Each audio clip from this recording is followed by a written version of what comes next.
Bom dia, crianças. Tudo bem com vocês? A tia Joana deseja que sim, tá? Hoje a gente vai dar continuidade no nosso conteúdo, tá? E hoje a gente vai trabalhar um pouquinho a página 13, 14 e 15, tá? Lembrando que hoje é dia 1º, tá? É dia 1º de setembro de 2020, tá?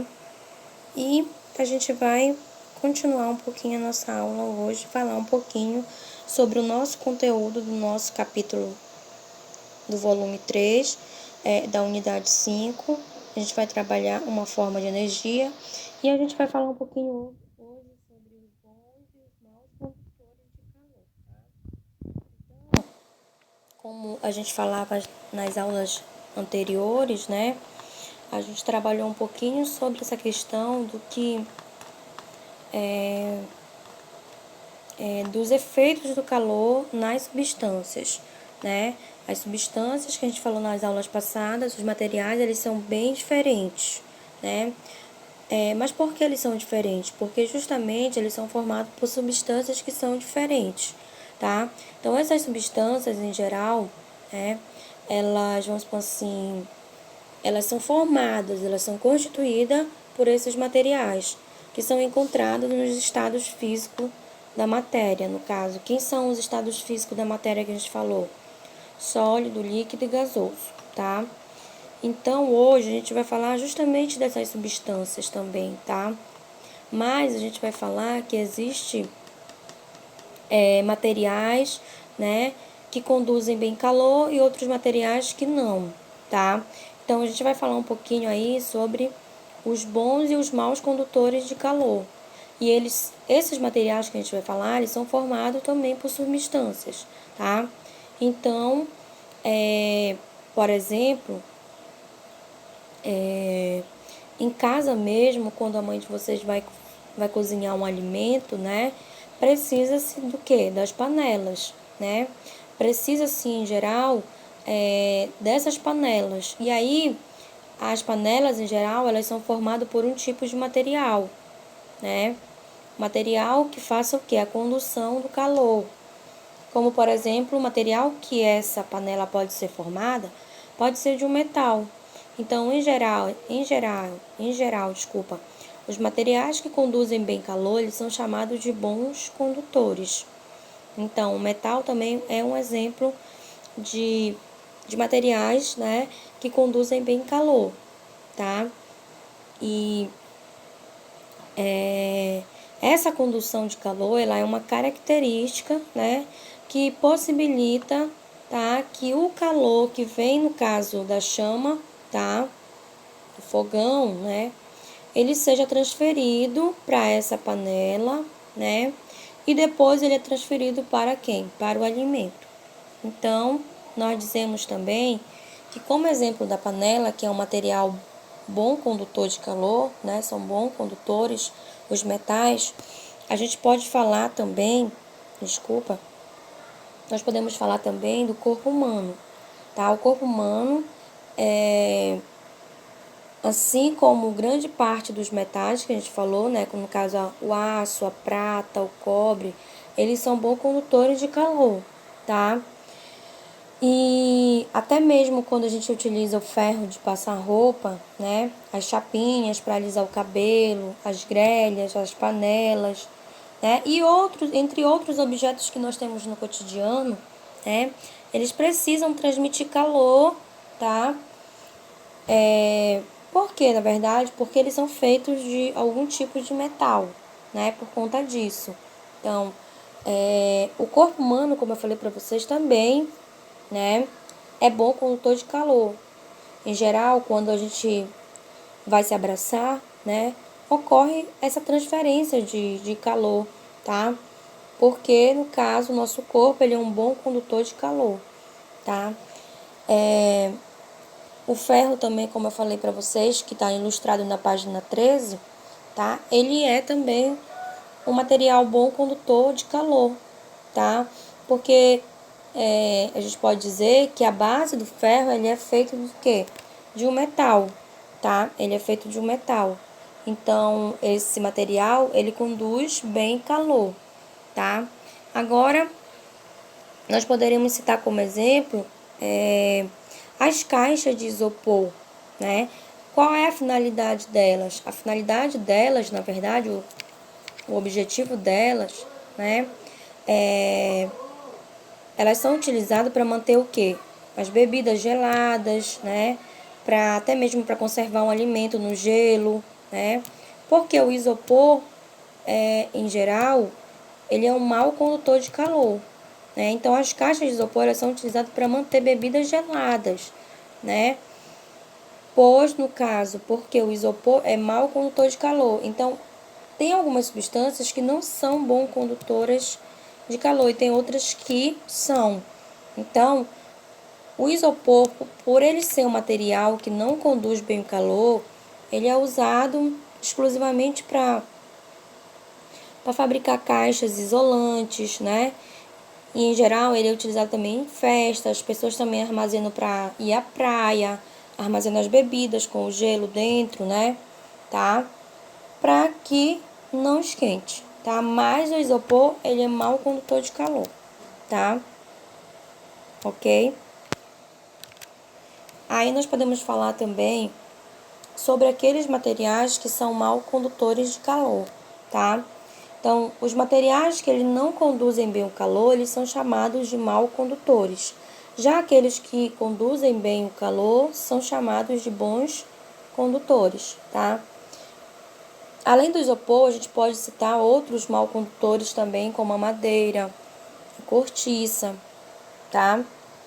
Aqui, o vidro, tá? A lã, a cerâmica, o silicone e até mesmo, né, o ar, tá? Então, em geral, as nossas roupas, em geral, as pessoas que moram lá fora, por exemplo, Santa Catarina, né, as roupas do inverno, né, elas são utilizadas como exemplo que eu citei para vocês, os agasalhos, as toucas, elas vão nos proteger, na verdade, das baixas temperaturas, tá?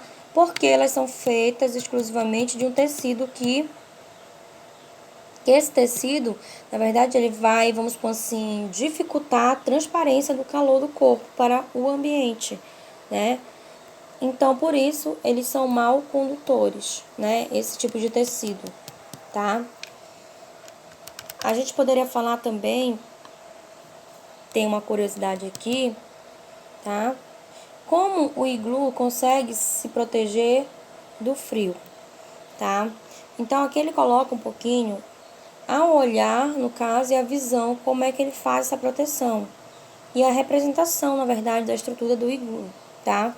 Então, ao olhar um iglu, você pode imaginar que seus blocos são parecidos com aqueles cubos de gelo que você coloca no suco. Não é bem assim. Na verdade, o que acontece? Os blocos que vão formar a casa desses esquimos, né? Ou inuites, né? Na verdade, eles preferem ser chamados desse jeito, tá? E por quê? Porque eles são feitos, na verdade, de neve, que é compactada, né? E, em geral, o que acontece?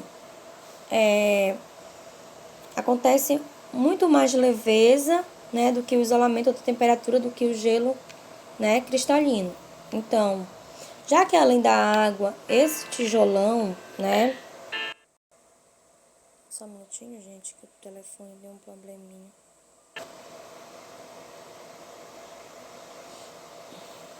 Só um minutinho, tá? Tô desligando aqui porque na hora de gravar a aula a gente não pode estar assim. Então, como eu tava falando pra vocês, continuando, os blocos que formam a casa dos esquimos, né, ou inuites, né, como eles preferem ser chamados, eles são feitos de neves, que são compactadas. E isso é muito mais leve e isola melhor a temperatura também do que o gelo cristalino, né? Já que além da água, esse tijolão, ele também tem muito ar por dentro, tá? Então, o aquecimento do iglu, ele é feito pelo calor do corpo dos seus ocupantes e pelo fogo das lamparinas e fogueiras, tá?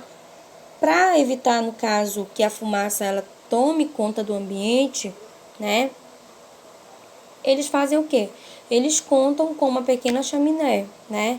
Então, como o ar quente costuma subir e o frio descer, as pessoas elas dormem, né, em um local mais elevado dentro do iglu, né? Já as fogueiras elas são feitas um pouco mais para baixo, né? No caso é no patamar do interior, né? Desculpa, no patamar, no inferior está, no caso, o túnel estreito, por onde as pessoas elas são convidadas a entrar e o frio a sair. Então, essa estrutura, essa aqui ao lado é a representação da estrutura do iglu, tá? E isso em geral acontece, né? Por conta, como eu falei ainda há pouco, tem materiais que são bons condutores de calor, já tem outros que não. Então, tem ambientes também que eles são o quê? Eles são, na verdade, preparados para que ocorra, né? A entrada, como a gente falou ainda há pouco, para que ocorra, na verdade, a entrada do frio, né? Para que ocorra, em geral, que a temperatura entre e o frio ele saia, tá? Então, para isso, faz construir uma estrutura, tá? Uma estrutura de um iglu, né? E lá vai ter tanto essa questão do isolamento térmico, quanto a plataforma em geral deles, tá? Vai ter também, vamos supor assim, uma parte para ventilação, tá? E uma parte da entrada e saída, no caso, como a gente falou agora há pouco, a entrada do aquecimento e a saída do frio, tá? As pessoas geralmente utilizam isso para se protegerem, né? Em ambientes que estejam bastante frio, tá? Em localidades. Não só as pessoas, mas também até mesmo os animais, tá? A questão do aquecimento global, que a gente vai falar um pouquinho agora, tá?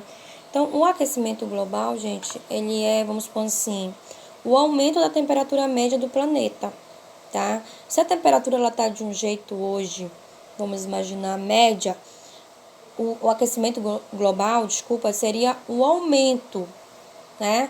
Se a temperatura média está normal, mas essa temperatura vai aumentar. Então, esse seria o aquecimento global.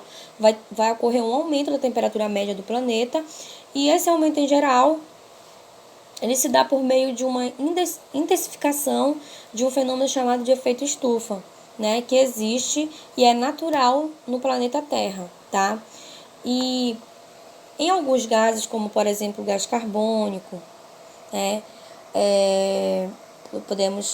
O gás carbônico ele tem uma função que é ajudar a manter a parte do calor do Sol, né, próxima à superfície terrestre. E o que poderia acontecer? Sem o efeito estufa, o nosso planeta ele seria muito frio, né? E a vida como a gente conhece provavelmente não existiria. Então, o problema, no caso do efeito estufa, se dá por meio da poluição que tem aumentado, tá? Aí, como eu falei para vocês, o problema, em geral, é que a poluição ela tem aumentado muito e a quantidade de gases do efeito estufa também, né? E isso vai provocar, na verdade, a elevação da temperatura do planeta. De modo que a gente fala assim, que a gente possa se preocupar, de modo que ocorra realmente uma radiação muito forte no nosso planeta. Uma radiação que pode provocar até câncer também, tá? Então, aqui a gente tem um esquema dessa radiação que ele fala. O que acontece? O aumento do gás do efeito estufa, ele vai dificultar a saída da radiação solar da atmosfera. Isso vai aumentar as temperaturas, no caso, as temperaturas em geral. Aí vai ocorrer a radiação solar. Só que o que vai acontecer? A maior parte da radiação solar ela vai ser refletida pela superfície da Terra, né? Só que tem algumas partes dessa radiação também solar que vai ser absorvida pela Terra, tá? E quando ela é absorvida, ela é refletida para a atmosfera, tá? E provocando também essas elevadas temperaturas e uma parte que vai ser refletida. Então, a gente pode dizer que pode ser também nocivo essa questão do aquecimento global.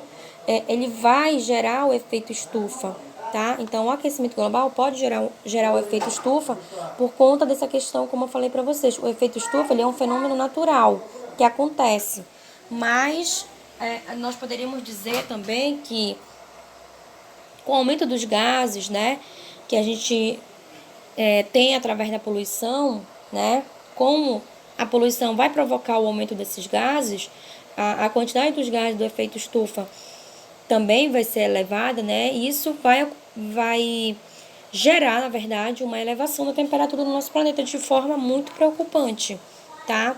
Então, tem algumas atitudes que a gente pode também, que nós podemos adotar para diminuir a emissão dos gases do efeito estufa, né? Como, por exemplo, andar a pé, de bicicleta ou dar preferência para transporte público sempre que possível, né? Por quê? Porque os carros, em geral, eles vão fazer o quê? A poluição. Eles vão gerar o quê?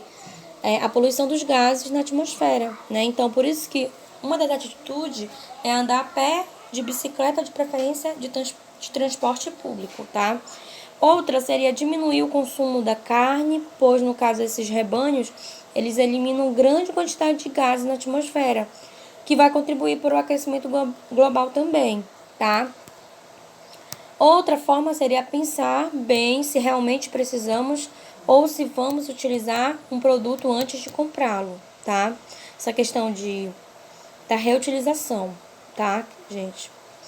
Dá preferência ao consumo de produtos fabricados próximo do local onde a gente mora, para diminuir essa questão da distância e também da emissão dos gases do efeito estufa pelo transporte. Aí, no caso, por exemplo, eu moro próximo a um supermercadozinho. Para que eu vou sair para um lugar mais longe para comprar, se o supermercadozinho também que eu posso ir a pé, né? Eu posso ir andando, na verdade, de pé, do que eu pegar o meu carro ou minha moto e sair para poluir com esses gases, entenderam? Tá?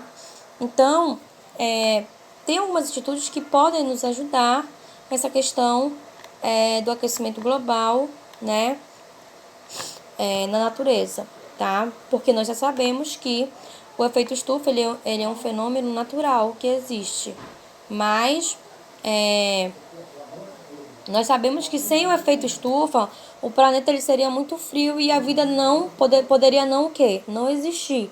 Então o problema, na verdade, dessa questão do aquecimento global é a poluição, né? É a poluição. Isso pode aumentar a quantidade dos gases desse efeito estufa e vai acontecer a elevação da temperatura no planeta de forma muito preocupante. Então, nós podemos tomar algumas atitudes, né? Entre essas que eu citei, a gente pode citar também outras, né? Questão de queimadas, tem pessoas que queimam, né?